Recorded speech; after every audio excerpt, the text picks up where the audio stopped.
Alors, bonjour à tous. Alors, ici Joël Musard à Ecto à Montréal et je suis très content que vous soyez là. Donc, on va commencer d'abord les présentations.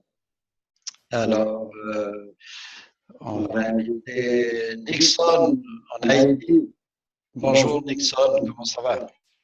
Je m'appelle Nixon Calixte, je travaille à l'Université d'État d'Haïti. Donc, je vis et travaille en Haïti, à Port-au-Prince précisément. Je suis documentaliste, responsable de la documentation pour l'université. Je m'intéresse à la gestion des connaissances et j'ai même l'intention de créer un service qui apporte une prestation de gestion et des connaissances à l'université. Excellent, merci beaucoup. Alors, je vais inviter Arthur Coton ici en face de moi. Bonjour Arthur. Bonjour à tous. Moi, comme l'a dit Joël, je suis Arthur Coton. Je suis gestionnaire multimédia et je viens de terminer en fait un master en éducation aux médias, d'où ma curiosité par rapport à la gestion des connaissances. Merci Arthur.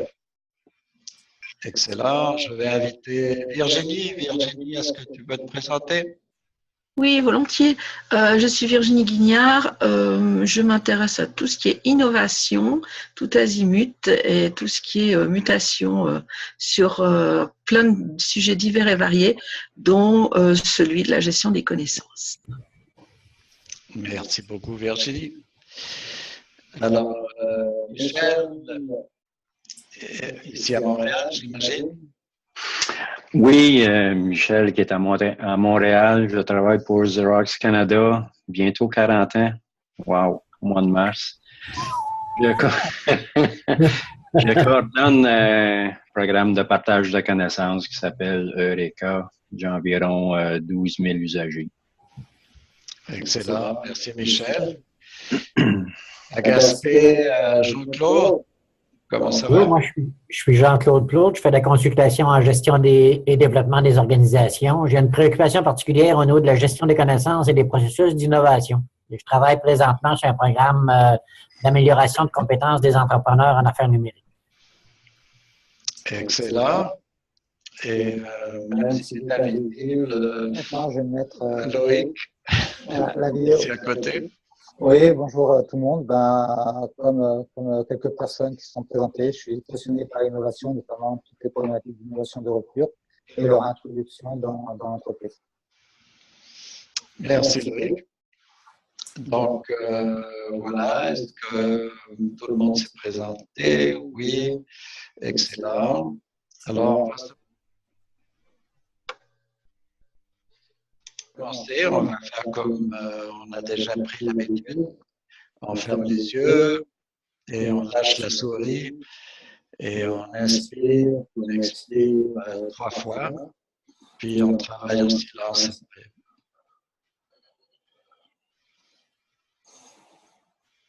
D'abord, je suis Dalila, j'habite Alger. Bon, j'ai pas rempli désolé, j'ai pas rempli qui est là. J'allais le faire, mais j'ai pas eu le temps, franchement.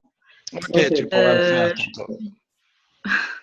Voilà, je travaille dans un centre de recherche. Je suis responsable de la cellule multimédia et inscrite en doctorat avec l'Université de Lille. Donc, j'ai pratiquement fait mes études de master et actuellement de doctorat exclusivement en ligne, voilà. Exclusivement à distance. Donc, bon, j'ai été pour un stage l'année passée, mais j'ai tout fait à distance, voilà. Excellent. Et je m'intéresse au management agile et tout ce qui est gestion de connaissances. Voilà.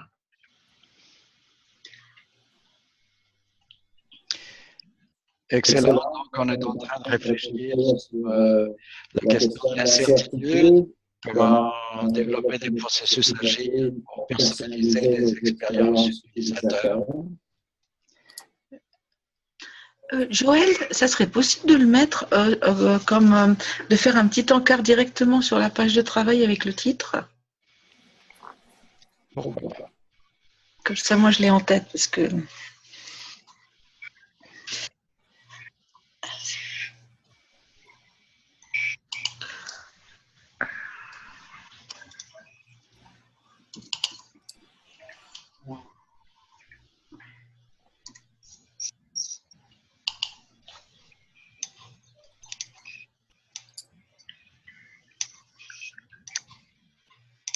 Voilà.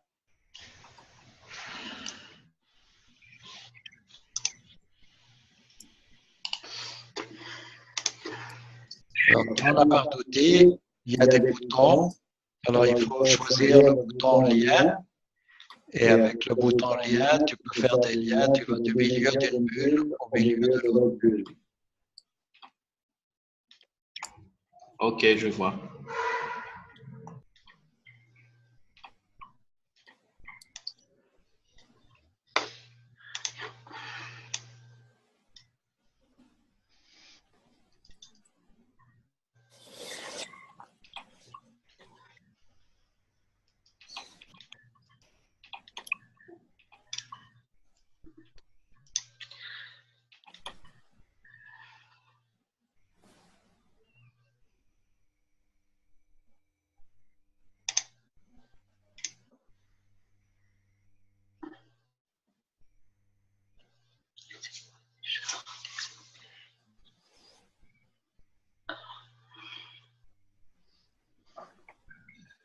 Présenter vos bulles. Okay. Je pensais, comme d'habitude. Alors, oui, ben, c'est ça, Loïc peut commencer. Donc, excellent, commence. Ouais, en fait, moi, je fais l'opposition entre incertitude et certitude. Je pense que c'est intéressant, parce que autant la certitude, on sait que ça amène une rationalisation de l'activité et de la productivité en entreprise. Donc, on a un système de reproduction et une optimisation qui se fait par la suite. Donc c'est un raisonnement qu'ont les organisations actuellement et qu'elles utilisent parfaitement. Et ça amène une rationalisation au niveau des coûts, une réduction des coûts, une optimisation qui est assez forte. Vis-à-vis de l'incertitude qui nécessite d'adapter des positions de rupture, donc aller plus vers l'innovation, vers la créativité, essayer de chercher des nouvelles phases de valeur et s'interroger aussi sur le concept de valeur. Et donc, j'en ai fait les trois, donc mix sociétal ou encore image, dépendant du positionnement. Il y en a plusieurs, mais je pense que s'interroger sur la notion de valeur est vraiment importante.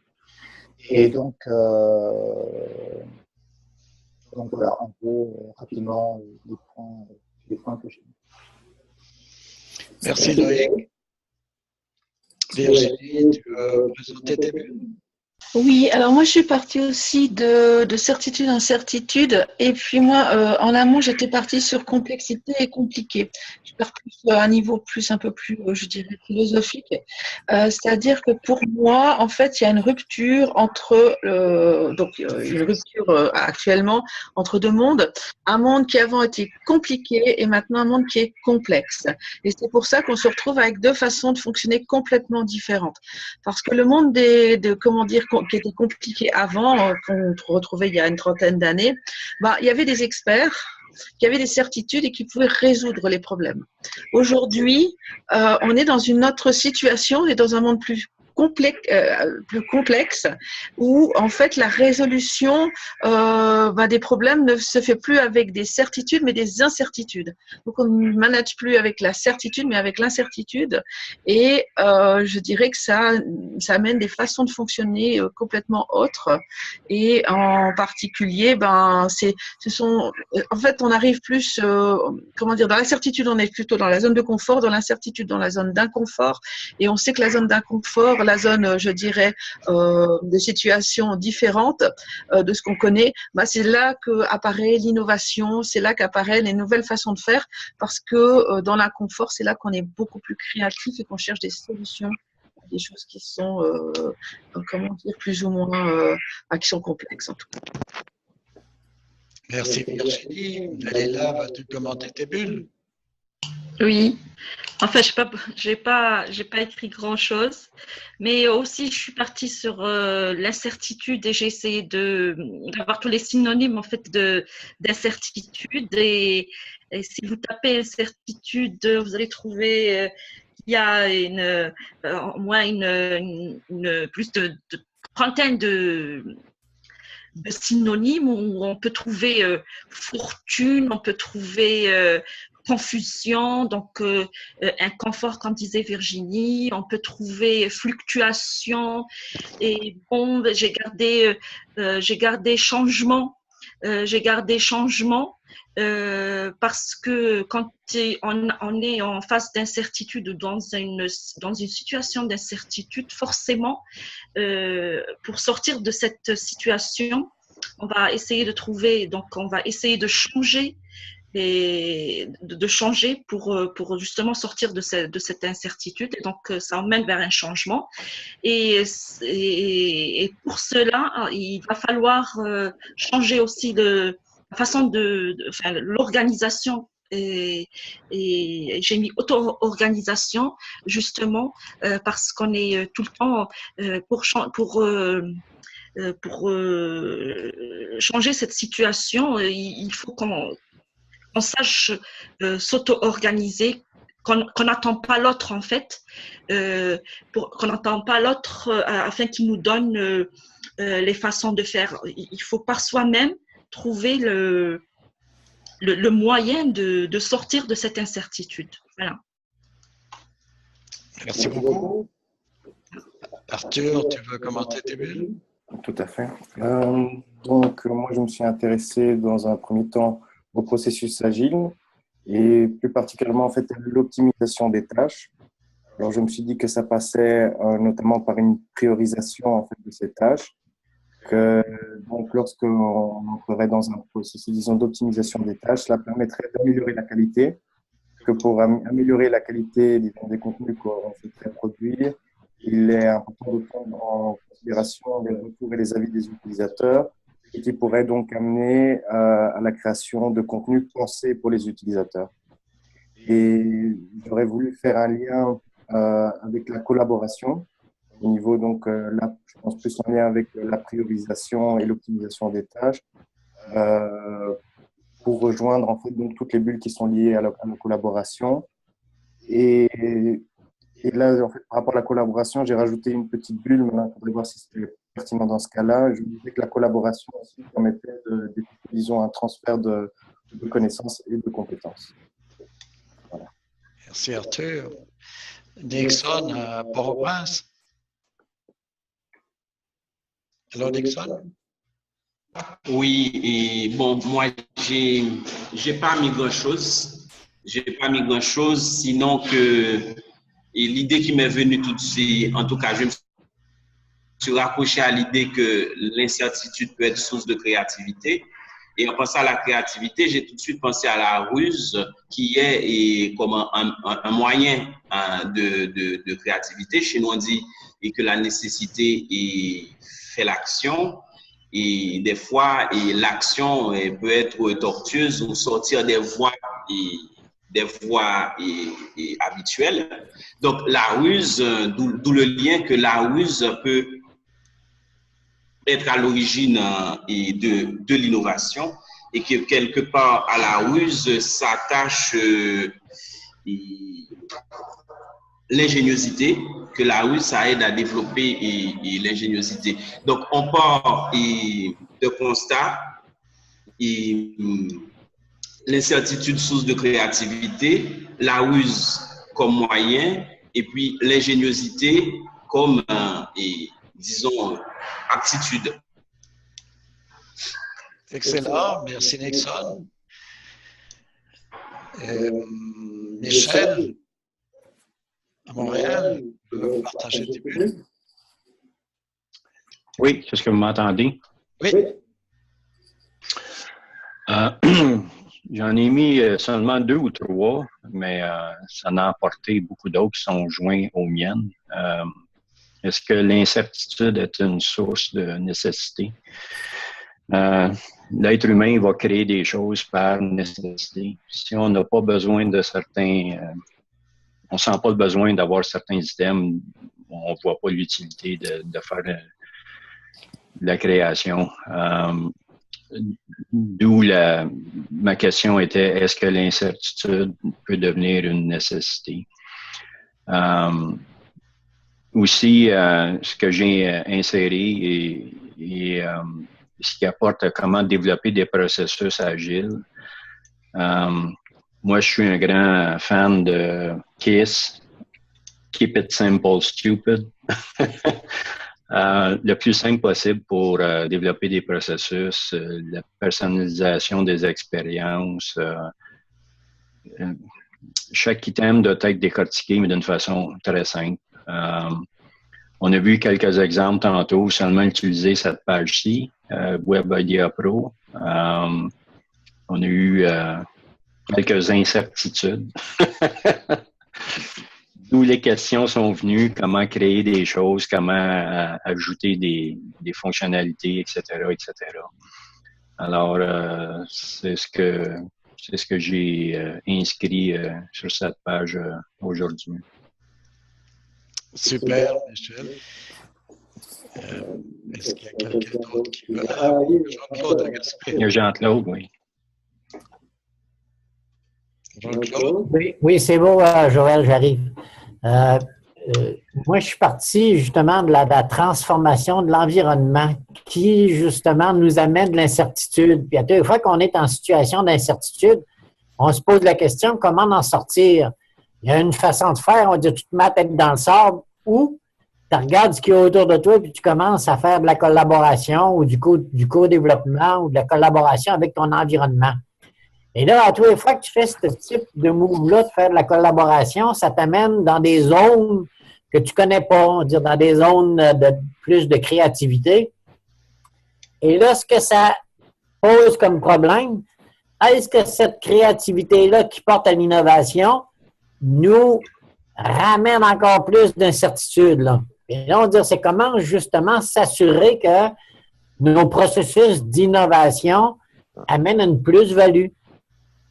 C'est toute la question que j'ai, on va dire justement en termes d'utilisateurs. On va dire dans bien des cas, ce qui se passe, c'est qu'on fait une transformation, on modifie avec notre environnement une offre de service, mais on ne se pose pas souvent la question, est-ce que cette modification-là, cette innovation-là ou cette plus-value-là a effectivement une composante positive? Est-ce que cette innovation-là, on dirait, nous amène à une plus-value? Et pas souvent, on se pose cette question-là. Ça fait qu'en termes d'expérience utilisateur, on devrait justement, après une période donnée, commencer à se poser la question. On a fait un bout. À partir de ce bout-là, qu'est-ce qu'on apprend? Comment est-ce qu'on remodifie ça pour que ça amène justement une plus-value? Je vais continuer sur la notion de plus-value que Jean-Claude apporte, parce qu'en fait, tout dépend du point de vue où l'on se situe. Je prends par exemple les Google Glass, qui a priori une belle innovation de rupture. Alors pour l'entreprise, certes, ça a donné une plus-value, mais pour, on va dire, la société en tant que telle, ça a donné une certitude et au final une moins-value. Donc, d'où l'échec de l'introduction de ce produit sur le marché. Donc, en fait, l'entreprise, elle ne doit pas uniquement se poser la question sur sa valeur économique des actions qu'elle est en train de créer ou qu'elle va mettre en marché, mais aussi comment la société va l'accepter. De toute façon, on arrive au bon ou au mauvais moment sur l'innovation. Donc là, c'est pas forcément, comment dire, pour les Google Glass, c'est pas forcément un exemple, parce que les Google Glass, s'ils sortaient maintenant, ils auraient un impact différent, je pense. Il y a toujours un tempo de maturité, on va dire, du marché, de la clientèle, ça c'est sûr. Mais après, c'est comment l'entreprise va l'intégrer. Je prends par exemple Essilor, qui eux ont fait une démarche d'innovation inverse. En fait, ils voulaient s'implanter en Chine et ils ont décidé d'exporter leur technologie de France, on va dire en Chine. et qui se sont plantés. Et là, ils se sont interrogés pourquoi. Et en fait, parce qu'ils ne sont pas interrogés sur la notion de culture, d'adaptation du service, du produit par rapport à la culture chinoise. Et donc, en fait, ce qu'ils ont fait, c'est qu'ils ont créé une entité de R&D en Chine pour créer des services spécialisés pour les Chinois. Et donc, ils ont développé des nouvelles innovations et ils ont décidé après que ces innovations, ils pouvaient éventuellement les réimporter, on va dire, en France, aux États-Unis, dans les pays où ils sont présents. Et ils se sont aperçus qu'en fait, le facteur culturel est vraiment très, très important et ça donnait un certain nombre d'échecs. Et ces échecs-là, comment ils les ont gérés, par exemple en France? En fait, ils ont simplement réajusté leurs produits, leurs services, ils les ont donnés à des associations. Et donc, en fait, pour l'entreprise en tant que telle, même si d'un point de vue économique, l'introduction de l'innovation n'a pas été un succès, la valeur perçue en image, elle a été un succès en tant que tel. Alors, du coup, là, sont vraiment il y a d'autres sociétés qui le travaillent. Oui, non, mais tout dépend de la perception. Si on la voit de la perception de l'utilisateur en tant que tel, ça peut poser un problème. Si on la voit à l'intérieur de l'entreprise, par exemple, comme il y a une demande de Nixon et je suggère que les participants montent le son, donc parlez plus fort distinctement. Donc oui, je termine, je disais que d'un point de vue d'entreprise, pour certaines qui font un certain nombre de maintenances, les Google Glass peuvent être très, très intéressantes. Mais dans le micro devant, voilà.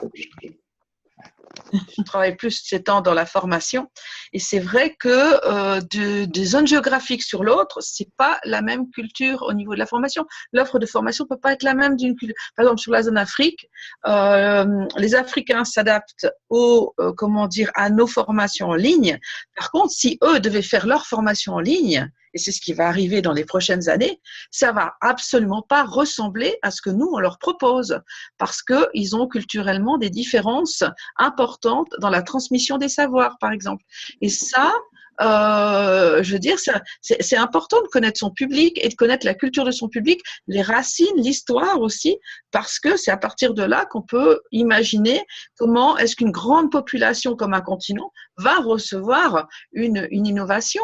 Parce qu'une innovation, elle peut être super sur un continent et puis un flop sur un autre continent. Pourquoi? Parce que les besoins ne sont pas les mêmes, en fait. Les gens n'ont pas la même culture, n'ont pas la même façon de… On vit depuis les dernières décennies, on vit dans un monde où la suprématie, entre guillemets, en tout cas sur notre partie du monde, elle est américaine, en fait. Où le modèle américain, c'est le modèle que doit adopter tout le monde.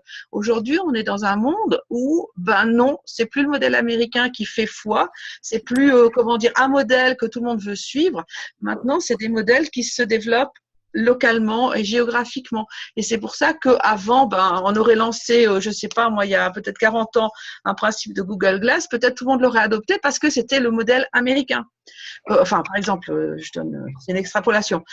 Mais par contre, aujourd'hui, non, c'est parce que sur l'Europe, les Google Glass ont posé un énorme problème éthique, de savoir la vie privée. Il y avait des choses qui n'étaient pas perçus dans l'esprit des concepteurs et qui culturellement sont importants pour le continent américain, européen plutôt, excusez-moi.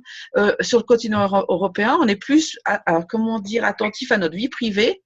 Les Google Glass ne pouvaient pas marcher parce que ça a été mal lancé. En fait, ça n'a pas été lancé comme il fallait, tout simplement. Sur la valeur économique, mais pas sur d'autres valeurs qui sont, évidemment, par exemple, la valeur éthique.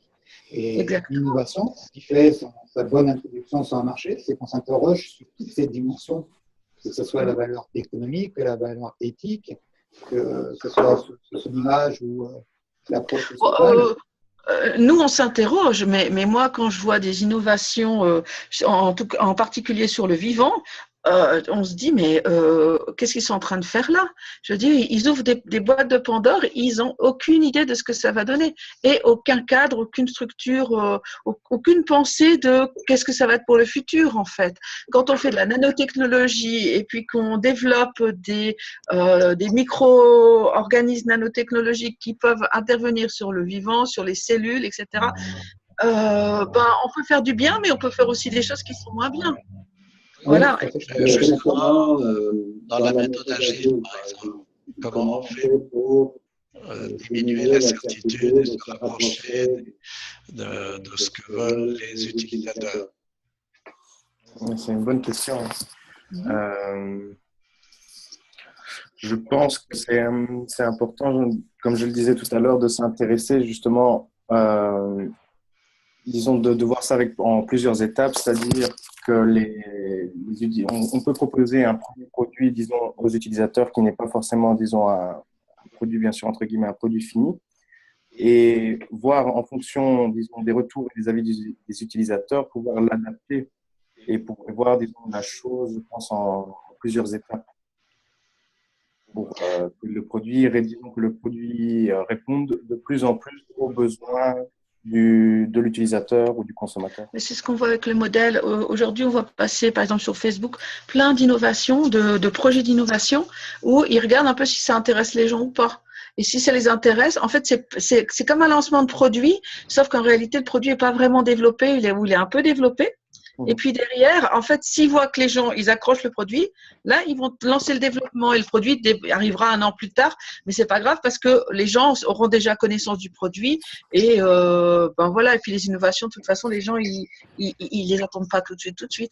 Et là, de plus en plus, on voit ça sur des pages de gens qui proposent leurs produits, mais c'est pas développé, c'est juste le concept. Et puis si le concept marche, si ça flambe, voilà, ils le lancent et puis ils sont déjà sûrs. De votre point de vue, à Port-au-Prince, comment vous voyez le développement d'innovation là? Je dirais une chose, c'est que les différences n'occasionnent pas toujours l'éclatement et des fois il y a des dispositifs qui empêchent cet éclatement. Alors, j'en ai 3 en tête, en 2 groupes. Et un premier facteur qui est le poids de l'histoire. Et l'histoire de l'humanité est telle que c'est l'histoire tantôt d'une rencontre, tantôt d'une arrivage. Donc, on a ce qu'on appelle un monde quand même, c'est-à-dire un cosmos, quelque chose et qui tient. Alors, pour le meilleur et pour le pire, l'évidence de l'histoire fait qu'il y a des choses qui passent. Par exemple, en matière d'innovation pédagogique, je suis certain que les plateformes qu'on utilise en Afrique comme MLS, j'ai oublié l'acronyme, pour la formation à distance sont certainement les mêmes qu'on emploie en Europe.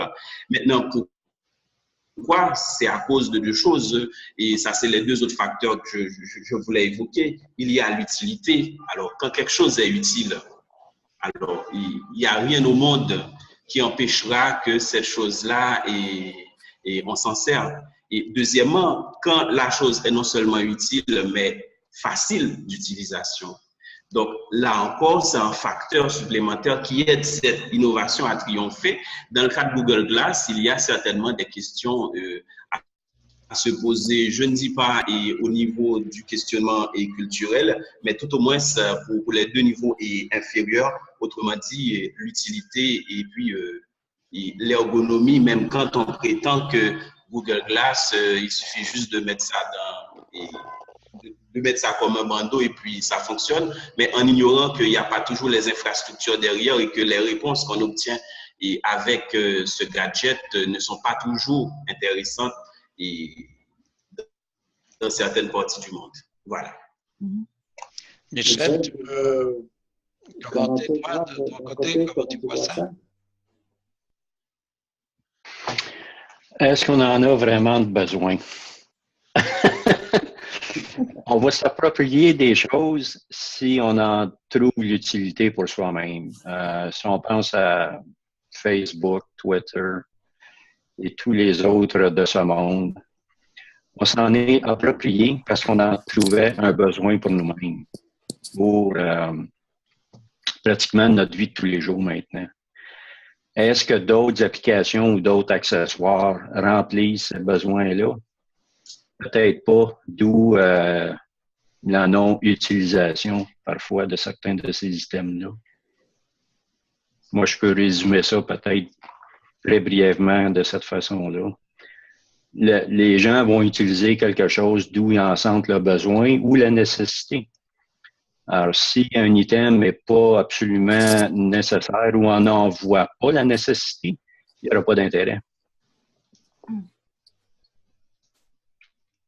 Très bien. Excellent. J'aurais un exemple à proposer pour illustrer justement le sujet d'aujourd'hui. Moi, je partirais de l'exemple de l'impression 3D, en fait, qui pour l'instant est balbutiante. Mais si on imagine que l'impression 3D un jour arrive dans toutes les maisons, là, on aura un problème de valeur de l'objet. L'objet en lui-même, la tasse, l'assiette, tous les éléments, comment dire, qu'on peut créer avec une imprimante 3D. Et là, on parle justement de personnalisation de l'expérience utilisateur et en même temps, il y a un changement des valeurs en fait qui peut se produire si ce système se développe à l'avenir. Là, il y aura un gros changement de valeur parce que aujourd'hui, vous allez en magasin acheter une tasse, une assiette. Il y a le côté pratique de l'objet et le côté aussi joli de l'objet. Et puis, si on imagine cette impression 3D qui rentre dans toutes les maisons, dans ce cas-là, si vous avez de la matière avec vous à disposition, donc un sac de, je sais pas, plastique, métal, tout ce que vous voulez, là, votre objet, il n'a plus la valeur de l'objet, il a la valeur de la forme qu'il peut avoir, en fait. Vous prenez la matière et vous la transformez vous-même. Donc, vous n'avez plus besoin d'aller acheter l'objet puisque vous pouvez le faire vous-même. Et puis, par exemple, vous avez un vieux fauteuil, il ne vous plaît plus, vous le recyclez et vous en faites, je ne sais pas moi, une dizaine de bibelots pour votre bibliothèque. Vous voyez, et ça fait partie de ces innovations, ces ruptures d'innovation qui vont changer les valeurs des choses et qui vont créer de la valeur, mais là, qui vont changer carrément la valeur que l'objet a dans notre vie au quotidien. Et, enfin, moi, c'est quelque chose que je perçois assez fortement et qui illustre un petit peu le sujet d'aujourd'hui, je pense. Mais cette valeur, en fait, elle est déjà en train, disons, je pense en ce qui concerne l'impression 3D, les objets, elle est déjà en évolution, étant donné qu'il y a pas mal, disons, de laboratoires, de Fab Labs qui apparaissent, et même, disons, d'entreprises qui permettent l'accès à des particuliers pour s'initier à l'utilisation, par exemple, de découpe, disons, d'imprimantes et de découpe laser ou de CNC et tout autre, disons, outil de fabrication numérique. C'est clair. Et puis, je crois qu'il y a la Poste en France qui a développé tout un service autour de l'impression 3D pour ses utilisateurs. Je peux voir ça. Mais ça va être comme une espèce de télétransportation parce que c'est toi, Virginie, tu fais un design extraordinaire, tu me le télétransportes, et puis moi je l'imprime, ça va être excellent. Donc, pourquoi pas? Donc, il y aurait une autre façon de voir les choses. C'est clair. Et l'alimentation, si ça vient aussi pour l'alimentation, parce qu'on est en train d'imaginer, j'ai vu des innovations au niveau de la création des aliments, où en fait, on va créer les aliments au fur et à mesure des besoins. Et donc, il y aura plus besoin, pour ceux qui auront envie, il n'y aura plus besoin de cuisinier. Ça sera un petit peu justement une impression 3D de l'alimentation. Et donc, il y a plein de choses comme ça qui sont il y a une énorme mutation qui arrive là. Alors, je ne sais pas si ce sera dans 5 ans, dans 10 ans, dans 15 ans, mais ça vient. Ça va venir au fur et à mesure. On va s'habituer à avoir des imprimantes à la poste. Après, on s'habituera à avoir des imprimantes sur les bureaux des gamins. Après, on s'habituera à avoir l'imprimante dans la cuisine. Et puis, progressivement, notre monde est en train de rentrer dans une mutation là qui est importante. Et aussi, il faut savoir qu'en Chine, ils ont équipé la plupart des écoles primaires en imprimante 3D. et en logiciel de CAO. Donc, ça veut dire que d'ici 10 à 15 ans, il y a tous les petits Chinois qui vont faire de la conception d'objets 3D. Et ça sera pour eux la base, je dirais une connaissance de base que nous, on n'a pas. Et là, nous, on a un problème aussi au niveau de l'éducation des apprentissages parce que la Chine sera super en avance sur nous. Il y a des endroits, je sais, dans certains pays où ils développent cette partie-là. Mais d'autres pays comme la France, la Suisse, c'est très très peu développé et en tout cas pas dans les écoles primaires. Et ça, c'est, je veux dire, donc il y a vraiment des zones géographiques du monde qui auront des avances technologiques parce que associé à ça, si à l'âge de 7 ans, 8 ans, 9 ans, on sait utiliser une imprimante 3D, on sait faire un objet, le concevoir en CAO, il faut s'imaginer que 10 ans plus tard, on ne va pas s'arrêter là au niveau des connaissances. Hein. Donc, c'est comme on disait, Dalila, si vous faisiez confiance aux personnes et on partait des nécessités. Et donc, si on éduquait les enfants à exprimer j'ai besoin de ci, j'ai besoin de ça, et faire ce qui est nécessaire pour satisfaire ces besoins, ils vont, avec ces nouvelles connaissances, développer les objets, les processus, les choses qu'ils ont besoin à des coûts intéressants. En utilisant aussi les réseaux sociaux et le fonctionnement comme ça à distance, comme on est en train de le faire. Donc, ça peut évoluer si on se donne des formes sociales qui permettent d'utiliser tout le potentiel humain, pas juste le rationnel, mais l'émotif et la capacité à répondre rapidement aux événements. Ça, c'est certain.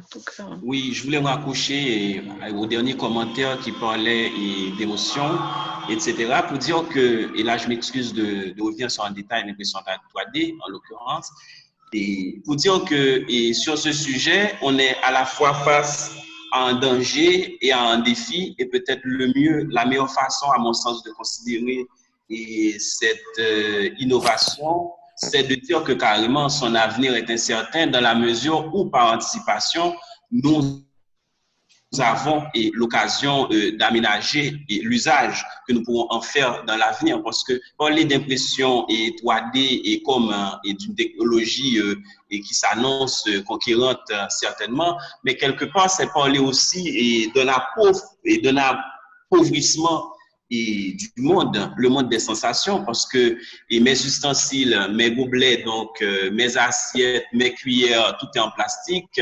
Ça veut dire que le monde risque d'avoir dans ma bouche un goût de caoutchouc. Mais quelque part, du moment qu'on arrive à anticiper un danger pareil, ça veut dire que c'est un défi aussi et qui s'attache à cette innovation qui est appelée par ce fait même à se renouveler, histoire et de pouvoir, je ne sais pas, mais capturer quelque chose de la diversité et des sensations ou des expériences auxquelles nous sommes attachés dans l'expérience là, je dirais que nous avons. Oui. Par rapport à ça, l'impression 3D, au départ, c'était de l'impression plastique. Maintenant, on fait de l'impression 3D, on fait du verre, on fait du métal, on reconstitue du bois, on fait des maisons en impression 3D en béton. Donc, l'impression 3D, c'est passé au-delà du plastique.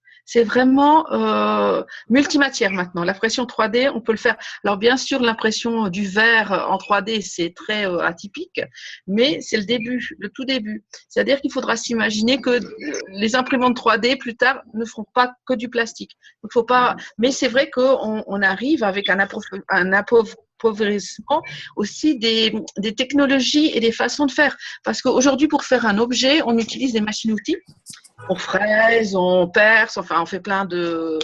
Tout ça avec des machines-outils, mais l'impression 3D, on n'aura plus besoin de tout ça.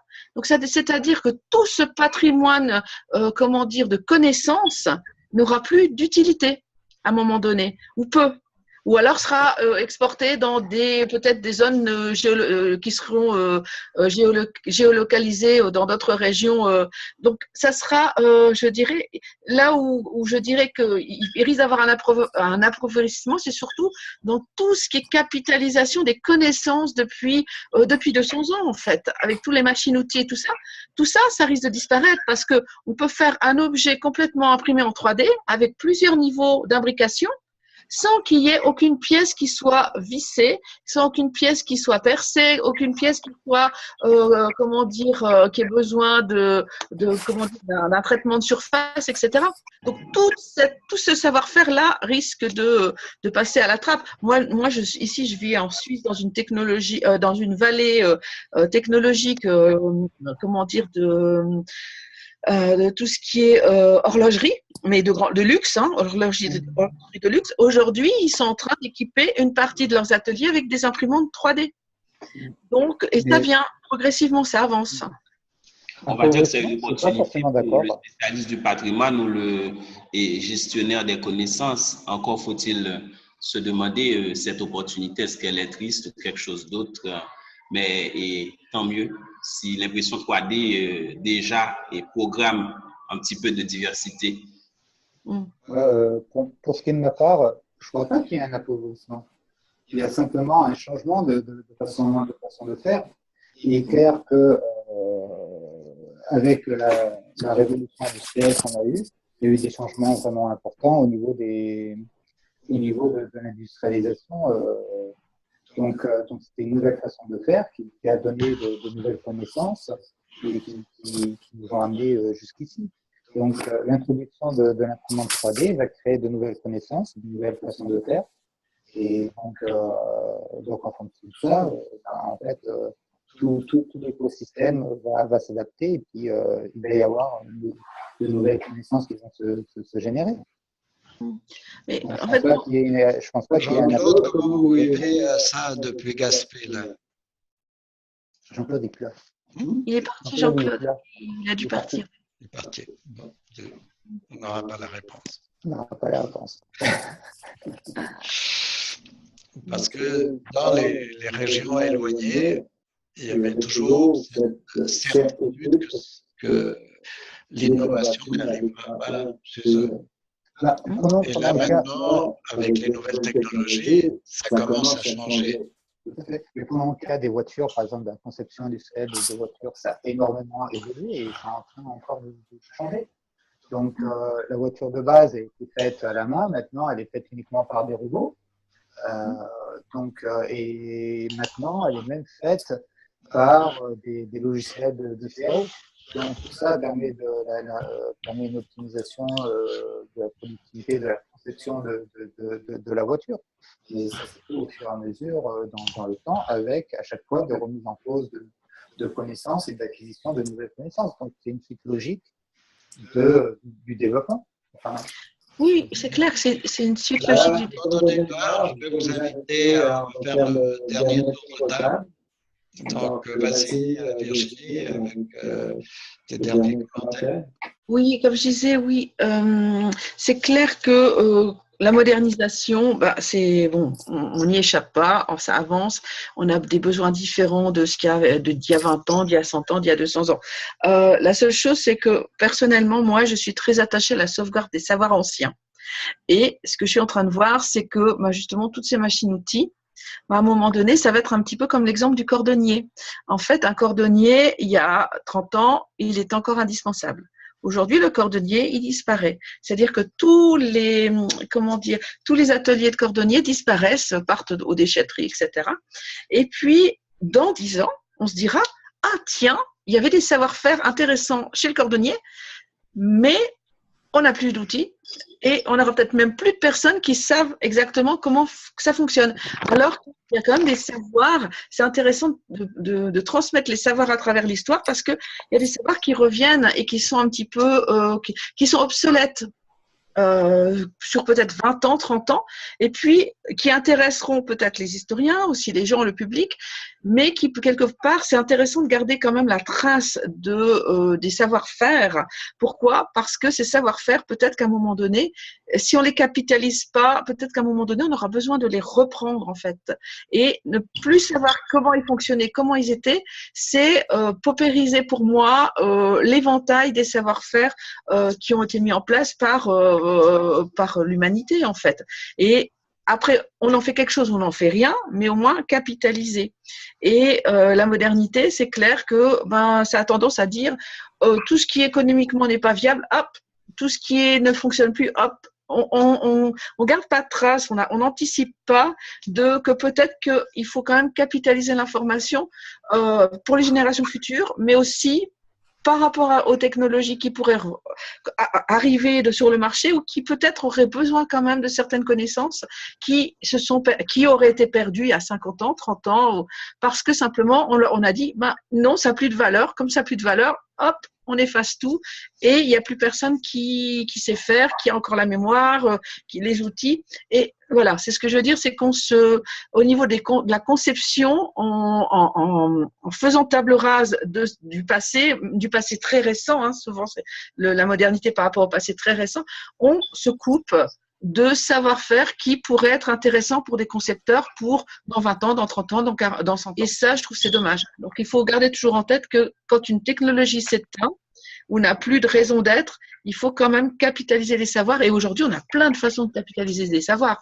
Donc, simplement les archiver et les mettre à disposition des concepteurs parce que c'est aussi intéressant quand on est concepteur de connaître l'histoire pour pouvoir construire le futur. Voilà. Merci Virginie. Dalila, des commentaires de la fin? Bon, je vois que Virginie est très conservatrice. Oui, de toute façon, même en Algérie, il y a beaucoup de métiers comme ça qui sont partis, hein, qui sont complètement...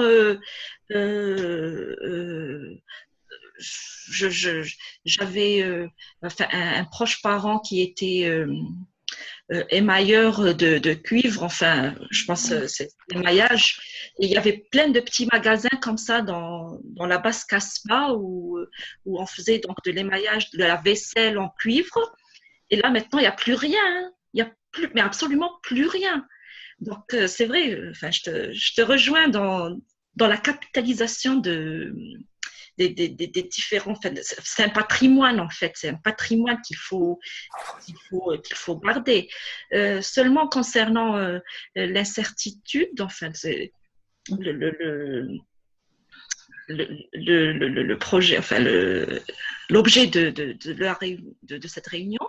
Je sais pas, en situation actuellement je sais pas si on a vraiment le droit à l'incertitude. Enfin, je me pose la question en situation de crise économique. Est-ce qu'une entreprise qui n'est pas très stable peut se permettre le droit de l'incertitude? Je pense pas. Enfin, à mon avis, je pense pas maintenant. Je suis pas économiste et je suis pas dans le monde de l'entreprise, mais si j'étais dans le monde de l'entreprise, je m'aurais pas permis d'être incertaine sur le lancement d'un produit ou autre. Je pense que à côté, il faut toute une étude avant de se lancer dans quoi que ce soit, surtout en phase de crise. Hein. Le contexte il est différent si on n'était pas en contexte de crise économique, si l'entreprise est vraiment stable financièrement, etc. Bon, je pense qu'elle peut se permettre une situation d'incertitude, mais autrement, à mon avis, c'est mon avis personnel, je pense pas qu'il faut que des petites entreprises puissent se permettre dans des situations d'incertitude. Voilà. Donc, création de, c'est vrai, ça peut créer de la valeur comme ça peut ruiner carrément ruiner complètement l'entreprise. Donc, ça peut faire de l'innovation comme ça peut carrément, on le voit dans les applications, les différentes applications informatiques, il y a des applications qui marchent et d'autres qui ne vont jamais voir le jour. Un ou deux utilisateurs, parlant du contexte de formation, plusieurs plateformes LMS qui sont sur le marché. Je sais pas, vous voyez Moodle, c'est des millions d'utilisateurs. Vous voyez d'autres plateformes de téléenseignement qui n'égalisent, enfin, qui n'arrivent pas à avoir 50 utilisateurs. Donc, là, donc je suis c'est Merci bon. Valéla. Arthur, On a dit beaucoup de choses, je pense, intéressantes, notamment par rapport à la sauvegarde, disons, des savoirs anciens. Je pense que c'est un grand défi pour nous aujourd'hui disons, de prendre en compte ces savoirs dans l'innovation, c'est-à-dire avoir, disons, une trace de ces savoirs pour ne pas commettre, disons, entre guillemets, les erreurs du passé. Et ce que je rajouterais, c'est que l'incertitude, c'est un défi. En contexte, disons, de crise, je pense que c'est d'autant plus un défi parce que ça permet, je pense que qu'en situation de crise, on va être amené à se remettre en question et en fait, je trouve mes mots, à se remettre en question et donc être poussé à innover, en fait. Dans une situation de crise économique, on doit trouver, disons, avec peut-être, entre guillemets, un certain instinct de survie, trouver des moyens pour innover et pour, disons, survivre à cette épreuve que l'on affronte, quoi. merci. Nixon, à Port-au-Prince, votre dernier commentaire? Bon, moi, je dirais que l'incertitude, c'est quelque chose qu'on fait avec. Et ça vient, et comme ça, en général, on ne cherche pas l'incertitude et on ne cherche pas non plus quand elle vient à s'y établir. Mais quand même, l'incertitude, c'est quelque chose qui appelle la responsabilité. Je vais dire une responsabilité à la fois en amont et en aval. En amont, on essaie autant que possible de conjurer l'incertitude. En aval, maintenant, quand l'innovation a pour caractéristique de détruire nos certitudes et un certain confort ou un certain monde et dans lequel on vivait, eh bien, on a la responsabilité carrément de reproduire ce monde. Et quelque part, donc, nous retrouvons ici les préoccupations et patrimoniales. Maintenant, certitude, incertitude, disons, la certitude, des fois, on s'y trompe, mais l'incertitude, c'est pas une affaire d'erreur, mais ça arrive plus souvent qu'on ne croit. Merci, Nixon. Ici à Montréal. Oui, bon, moi, simplement, je dirais que ceux qui ont envie d'approfondir un peu ce thème ils peuvent lire un peu ce que Schumpeter a écrit, notamment sur toute la destruction créatrice. Je pense que ce serait très intéressant. Voilà. Merci. Jean-Claude n'est pas là. Michel, tu es toujours là? Tes commentaires de la fin? J'étais là, mais mentalement, j'étais ailleurs. J'ai un bug au bureau. Puis, on parlait d'imprimante tantôt, ça m'a attiré l'attention, évidemment, étant donné que c'est mon employeur. On parlait d'impression 3D et toutes sortes de matériaux qu'on peut imprimer à la 3D. On nous demande tout le temps, à nous, à Xerox, est-ce qu'on est embarqué dans le 3D, etc. On ne l'a pas fait. On a fait beaucoup d'études, mais on ne l'a pas fait. Par contre, on s'en va dans la prochaine étape. On est pratiquement prêt à imprimer des circuits électroniques sur toutes sortes de supports. Exemple, matériel, tissu, papier, évidemment. Ce qui pourrait dire que tu vas porter un mouchoir dans ta poche et ton mouchoir devient ton téléphone. Ça pourrait être des trucs comme ça. Il y a beaucoup de choses qui sont à l'étude en recherche-développement. La grande question est, est-ce que c'est vendable? Il y a quelques génies à Xerox, il y a pratiquement 40 ans maintenant, on pourrait dire pratiquement 40 ans, qu'on a dit non, le personal computer, ça se vendra pas, il n'y a pas personne dans chacun des maisons va avoir un ordinateur personnel, ça se fera pas. Alors, on sait l'histoire a prouvé le contraire. Maintenant, on pense que parfois les personnes n'adapteront pas, embrasseront pas une nouvelle technologie ou une nouvelle application. Mais la surprise demeure toujours là. On ne sait jamais. C'est un peu ce que je voulais mentionner comme commentaire. Merci Michel. C'est très intéressant tout ça. Alors, je m'excuse, Joël, mais je dois quitter maintenant. J'ai un autre meeting à aller voir pour régler mon problème, justement. C'est beau. Merci, Michel. Merci. Bonne journée. Ciao, Michel. Pour ceux qui restent, je vous invite à me rejoindre sur la page rétrospective des commentaires. Et donc, mettre vos commentaires, vos feelings, comment ça a été cette séance. Donc, voilà.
Bon, voilà.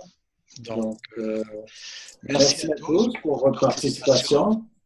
Et je suis très content, moi, personnellement, de cette séance. Et on avait beaucoup de nouvelles personnes qui ont participé. Et une première mondiale, une participation de Nixon Port-au-Prince à Haïti. C'est la première fois qu'on a quelqu'un d'Haïti. Donc, merci à tous. Et puis on se rejoint prochainement. Donc, voilà. Ici Joël Musard, à Montréal. Et je vous dis bonjour. Ciao. Ciao. Au revoir. Voilà. À bientôt. Au revoir. Au revoir, à bientôt. Bye bye.